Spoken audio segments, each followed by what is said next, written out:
Adolf Hitler. So firstly I would like to introduce this topic. तो Adolf Hitler जो कि एक Austrian born German politician थे और वो एक डिक्टेटर भी थे। उन्होंने 1933 से जब तक उन्होंने सुसाइड निकाल लिया 1945 में, तब तक जर्मनी पे राज चलाया था।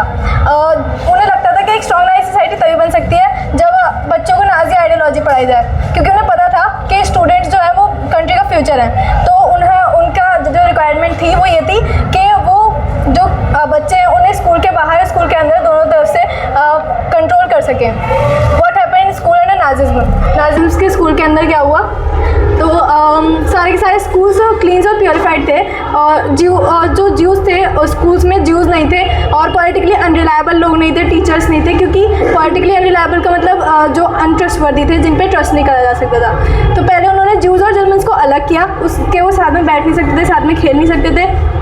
उसके बाद उन्होंने स्कूल से उन सभी को स्कूल से बाहर निकाल दिया। तो यहाँ पे कुछ पिक्चर्स हैं जब वो गैस चैम्बर्स में जा रहे थे, उससे पहले कि जब 1940s में जब ये सब हो गया था, उसके बाद 1940s में उन्होंने इन सब लोगों को जिन्हें स्कूल से निकाला था उन सभी को गैस चैम्बर्स में डाल दिया।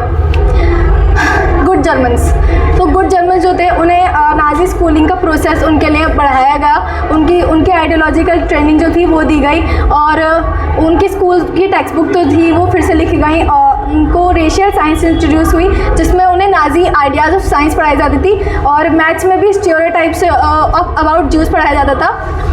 जो चिल्ड्रंस थे उन्हें लॉयल और सबमिसिव होना सिखाया जाता था, ज्यूज़ को हेट करना और जो हिटलर है उसकी वर्शिप करना सिखाया जाता था। और जो स्पोर्ट्स थे उन तक में उन्हें एग्रेशन और वायलेंस सिखाया जाता था। तो हिटलर मानता था कि जो बॉक्सिंग है वो बच्चों को स्ट्रॉन्ग, मस्कुलिन और आयरन हार्टेड बनाता है। यूथ ऑर्गेनाइजेशंस जो बच्चों को स्कूल्स में पढ़ाई जाती थी, 10 साल के बच्चों को जंग वॉल में भेजा जाता था और उसके बाद जब वो 14 साल के हो जाते थे तब उन्हें हिटलर यूथ में भेज दिया जाता था। वो भी एक यूथ ऑर्गेनाइजेशन ही थी नाजी की। उसमें उन्हें वर्शिप वॉर सिखाई जाती थी, ग्लोरीफाई अग्रेशन, वायलेंस सिखाया जाता था और ज्यूज़ को हेट करना सिखाया जाता था और वो सारी चीज़ सिखाई जाती थी जो कि अनडिज़ायरेबल की कैटेगरी में आती हैं। कुछ टाइम बाद उन्हें फिजिकल ट्रेनिंग के लिए लेबर सर्विसेज में भेज दिया जाता था और फिर जब वो 18 साल के हो जाते थे तब उन्हें आर्म फोर्सेस में जाना पड़ता था, जो कि वहीं की एक नाजी ऑर्गेनाइजेशंस में से ही कुछ था। तो the youth league of Nazis ये 1922 में फाइंड हुआ था, लेकिन 4 साल बाद उसका नाम हिटलर यूथ रख दिया गया था, जिसमें 14 साल के बच्चों को एंटर करना होता था। बाद में जाके ये सारी चीज़ें बैन कर दी गई थी। कंक्लूजन, जो हिटलर था वो बाद में जाके हिटलर बहुत ज़्यादा इन्फ्लुएंस होने लगा था। हिटलर लोग जो है ना उसके ऑर्गेनाइजेशंस में ज्वाइन होने लगे थे और लोग मानने लगे थे, उसके अंदर बिलीव करने लगे थे कि ये जो चीज़ें हैं बहुत ज़्यादा सही है। मतलब उन्हें ऐसे शेप किया गया था उनके माइंड को कि अब अगर कभी वॉर हुई ना तो हिटलर किसी को भी उठा के भेज सकता था और वो वॉर में जाके वॉर कर सकता था।